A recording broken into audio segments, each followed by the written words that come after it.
la pobreza, el miedo, el materialismo y la inmoralidad. Como se sabe, las Naciones Unidas fueron fundadas 3 o 4 países. Ellos fueron los que la fundaron, que a la sazón estaban contra Alemania.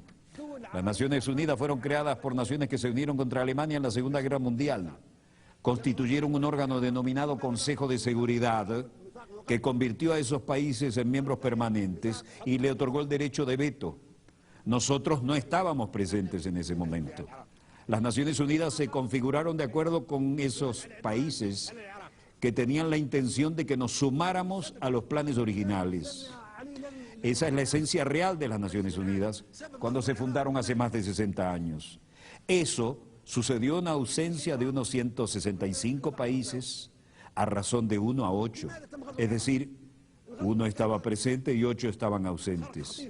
Esos países redactaron la carta, de la cual tengo aquí una copia.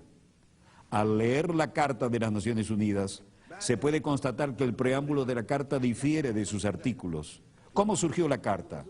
Todos los que asistieron a la Conferencia de San Francisco en 1945 participaron en la redacción del preámbulo, pero dejaron los artículos y el reglamento interno del llamado Consejo de Seguridad en manos de los expertos, los especialistas y los países interesados, países que habían establecido el Consejo de Seguridad, los que se habían unido contra Alemania.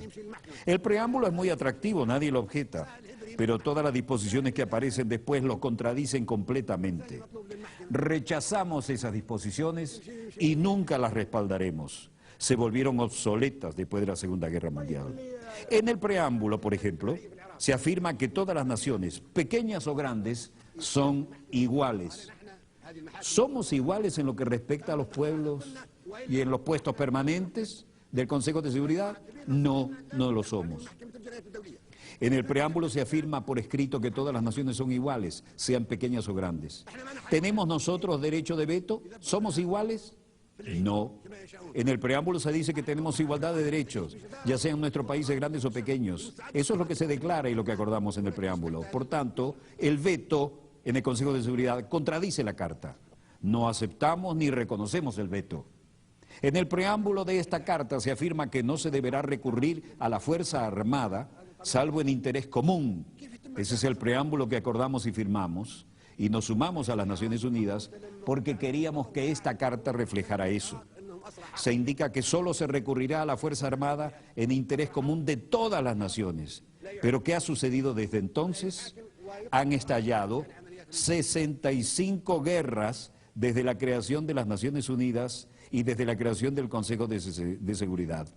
65 guerras desde su creación, con millones y millones de víctimas, más que en la Segunda Guerra Mundial. ¿Acaso en esas guerras, así como la agresión y la fuerza se utilizaron en esas 65 guerras, responden al interés común de todos nosotros representados aquí? No. Esas guerras se llevaron a cabo en aras de los intereses de 1, 3 o 4 países, pero nunca de todas las naciones. Hablaremos acerca de si esas guerras respondían al interés de un solo país o de todas las naciones.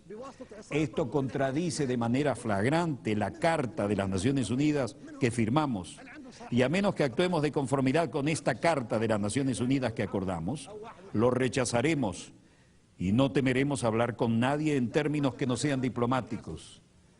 Ahora hablamos del futuro de las Naciones Unidas. No debe haber hipocresía ni diplomacia, porque se trata de la cuestión importante y vital del futuro del mundo, del planeta.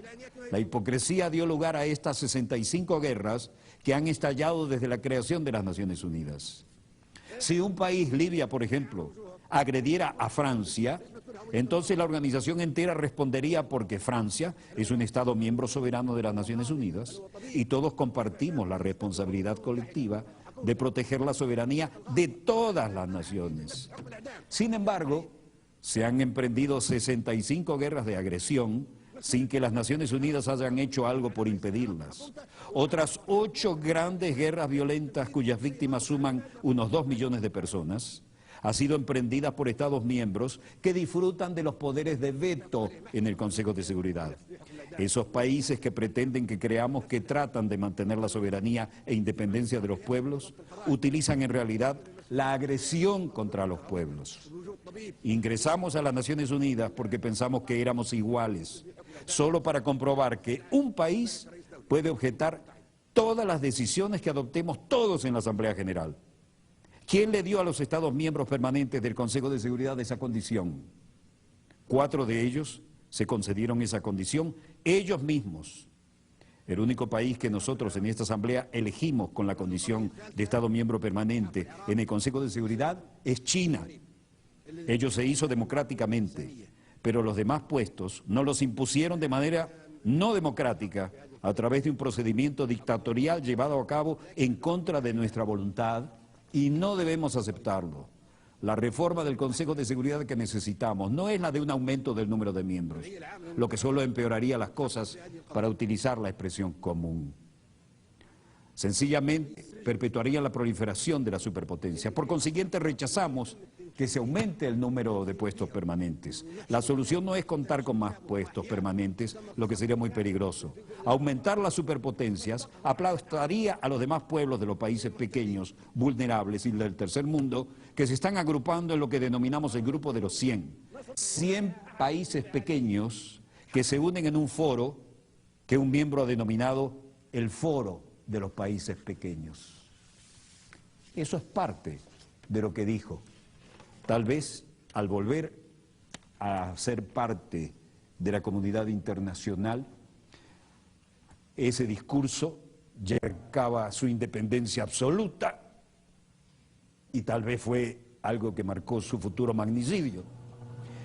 Tenemos algo que compartir con ustedes y creo que esto merece, es más, señor director, voy a volver al chroma key porque esto merece un fondo, porque esto representa la voluntad soberana de la República Bolivariana de Venezuela y representa un comunicado de nuestro Ministerio de Relaciones Exteriores. Con el Fondo de las Naciones Unidas, no, con el Fondo de nuestra Cancillería. Dice el comunicado: República Bolivariana de Venezuela, Ministerio del Poder Popular de Relaciones Exteriores, comunicado. El gobierno de la República Bolivariana de Venezuela condena de la manera más enérgica la política de barbarie conducida por la OTAN y sus aliados en Libia, que ha asumido a esa hermana nación en la guerra y ha subvertido por la fuerza el orden institucional de ese país.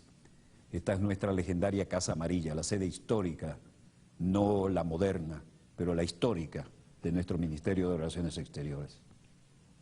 Dice el comunicado: el crimen cometido el día 20 de octubre de 2011 contra el líder libio Muammar al-Gaddafi es emblemático de los crímenes perpetrados contra el pueblo libio por las potencias colonialistas a lo largo de los últimos meses y demuestra que en esa nación africana se ha conducido una política violenta de cambio de régimen en violación de los más básicos principios del derecho internacional. La agresión militar unilateral e ilegal de la Organización del Tratado del Atlántico Norte contra un país que no efectuó acto de guerra alguno siembra un triste precedente que podrá ser utilizado a conveniencia del imperio contra cualquier nación del sur que se imponga en el camino de su política de dominación. Venezuela ratifica su compromiso irrenunciable con la paz y reitera su repudio a la cultura de la muerte impuesta por las élites occidentales que hoy incendian el mundo con el fin de acaparar las riquezas y los recursos soberanos de los pueblos. Caracas, 21 de octubre del 2011. República Bolivariana de Venezuela, Ministerio del Poder Popular para las Relaciones Exteriores. Nos sentimos orgullosos de haber podido leer este comunicado que marca la política vertical de la República Bolivariana de Venezuela ante estos acontecimientos que conmueven de la manera más cruel la información internacional en nuestra querida, contaminada y única nave espacial. Agradecemos la confianza de la Cancillería para enviarnos esto, que ahora es posición oficial de nuestro país y que realmente nos llena de orgullo. Estamos indignados con lo que hemos visto. Me imagino que ustedes, donde quiera que se encuentren de ese lado del receptor, lo mismo. Hemos recibido llamadas de todo el planeta y agradecemos mucho las que han llegado de Europa, donde nos dicen que se enteran de lo que ocurre en Europa por nosotros. La hermana Telesur y Venezolana de Televisión estará siempre dispuesta a cumplir con esta labor. Volveremos el lunes, Dios mediante, cuando nuestra querida, contaminada y única nave espacial haya dado 3 vueltas sobre su eje imaginario y estemos aquí para contarles la pequeña gran historia de las próximas 72 horas. Shabbat Shalom, Assalamu Alaikum, Pax Bovis. Disponga usted de las cámaras, señor director.